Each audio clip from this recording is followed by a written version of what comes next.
Looking at practice exercise 5.19, which is first digit. So we're asked to write a method named firstDigit, and it returns the first digit of an integer.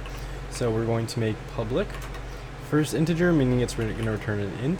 It's called firstDigit, and it takes a integer as a parameter. So we have an integer, and now we're going to be inside of this method. And so we have some examples of the call and the actual value returned. So we want to return the first thing. Well, what we could do, since we're not allowed to use strings, is we can divide this continuously by 10. And we'll do this in a while loop. So every time we divide this, we're basically going to be getting rid of a number like this. So when we do this, we need to worry about negatives, right? So if we have a negative, it's going to return the first number just without the negative.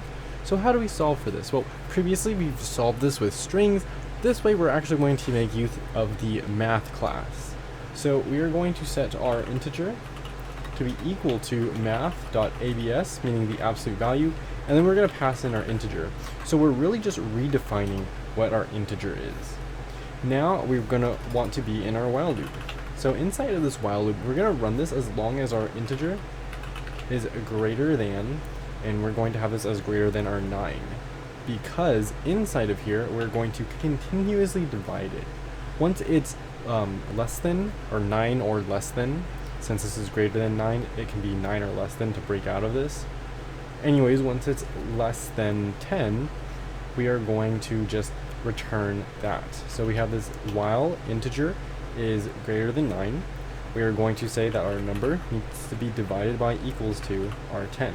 So we'll just take this number, and you can plug this into a calculator to try it out. We have 3572 divided by 10. We have 357.2. We're not going to look at this 2. Now we're going to divide it again. We have 35.7, and then we have 3.5. And now this is smaller, right? We have 3.572, but since it's an integer, it's going to round it down to be 3, and then it's going to return 3. Now that's how this would always work. So we're just going to want to then return, I put number here, I meant to put integer. So we have the number, which is the integer, being divided by equals to 10, and then we're just going to return our integer. So we can close this function up, we can press submit, and we've passed 8 out of 8 tests. So that is how we would look at this practice exercise 5.19 first digit using the following code here to solve for this problem.